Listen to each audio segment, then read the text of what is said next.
so the animals would say, work less, think less, be in nature more, and your energy is naturally going to be more loving to the point where you become nothing but love.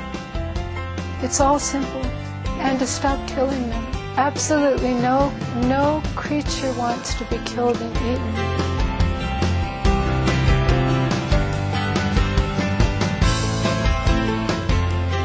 Hello, fine viewers, and welcome to Animal World, our co-inhabitants. On today's program, we present the conclusion of our two-part interview with Sharon Callahan, a vegan telepathic animal communicator, author, and expert in the use of flower essences to correct physical and emotional imbalances in animals. Ms. Callahan, who is based in Mount Shasta, California, USA, is the founder of Anaflora, a company that offers natural healing agents and animal communication services. An author as well, she has written Healing Animals Naturally with Flower Essences and Intuitive Listening. Did you know each animal has a specific mission in life? Sharon Callahan now explains further.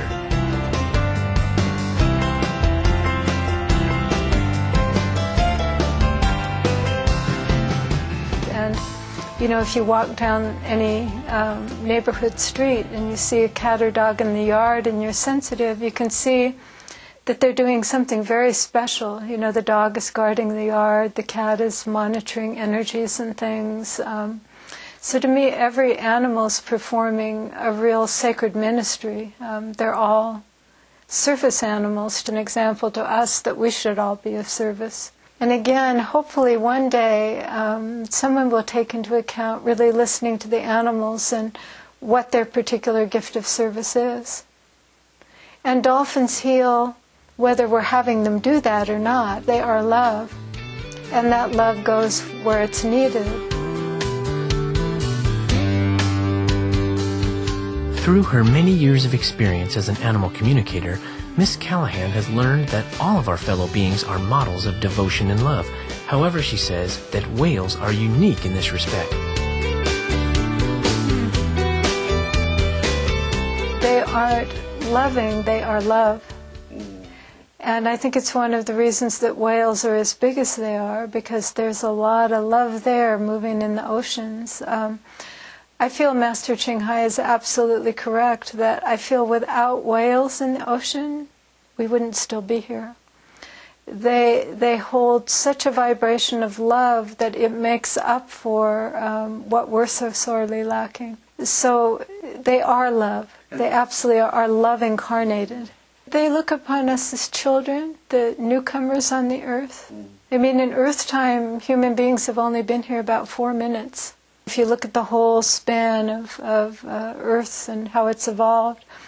And so they think of us as kind of children that don't know what we're doing. They have tremendous compassion for us, never anger, ever, even if we harm them.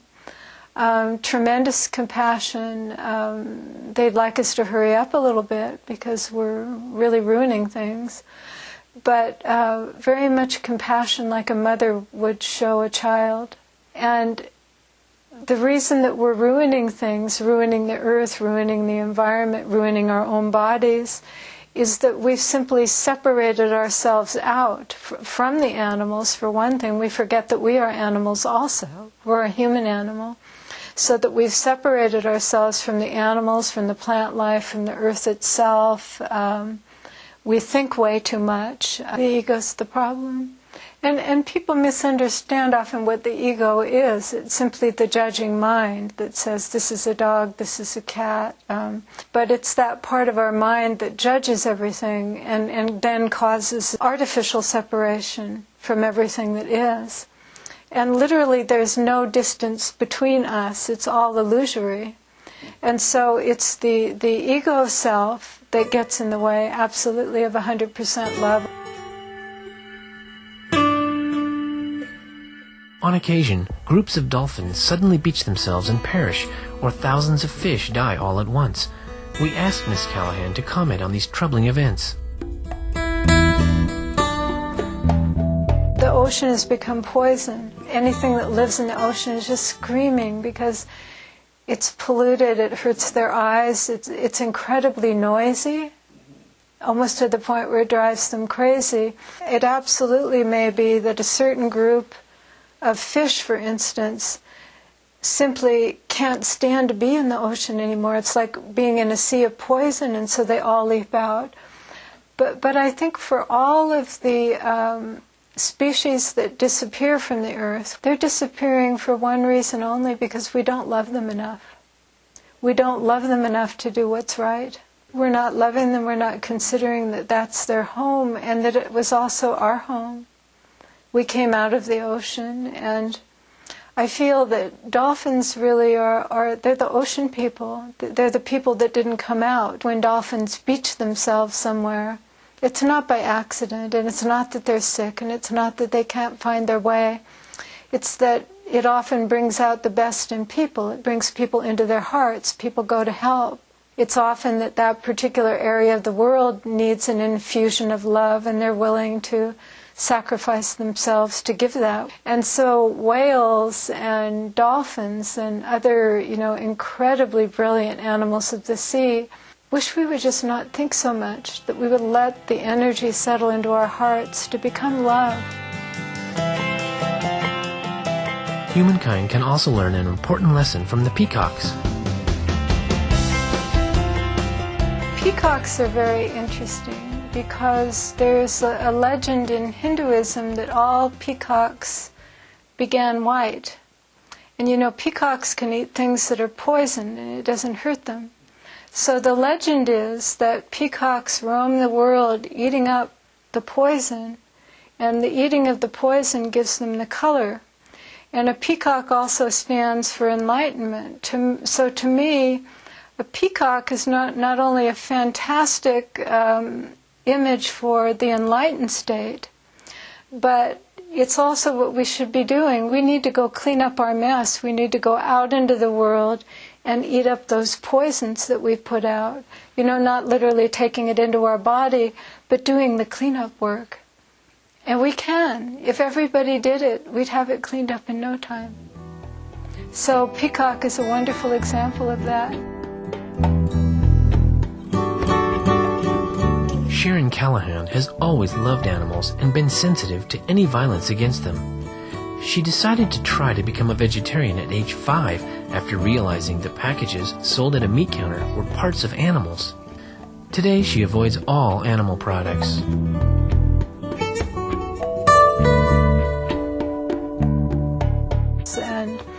And then the veganism, it wasn't a decision. It was just simply a change of vibration in my system that wouldn't allow anything that caused harm. And I've gone for periods of time just on fruits and nuts and things, and it's a wonderful thing to try because you see that you're just fine. So there's a whole evolution that to me happened beyond thought and beyond time. And it wasn't a decision, it was just a natural flow of heart opening and where I wanted to go. I think it goes beyond even what we eat. That we should every day, the minute we wake up, say that I will walk through this day doing as least harm as possible. Got a beloved group of friends who are vegan. And so on Thanksgiving in particular, and often Christmas as well, we all get together in the evening and we prepare our vegan meal. It's always at my friend Eric's home. And the wild turkeys that live in the woods behind his house will literally come in the backyard off of the dining room where we're eating and strut and dance and do this joyful, joyful thing. Because they know that we're honoring them. And of course we feed them. We offer them food. And we never eat a turkey. Ms. Callahan not only advocates that everyone follow a plant-based diet, but also that our animal companions be provided with vegan food as well. When I moved to Mount Shasta 30 years ago, I had Siberian Huskies, and they were all vegetarian.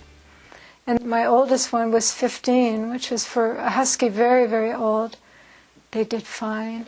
And they would savor things like a little slice of avocado, a carrot, quinoa, rice. So as the animals evolve and as we help them evolve by creating a sacred atmosphere for them, giving them appropriate non-meat food, we can accelerate the change that they're going through. With accelerating climate change driven by animal agriculture and a host of other enormous challenges we are currently facing, this is the most crucial period in our planet's history. Adopting a plant-based diet is the most important decision we can make.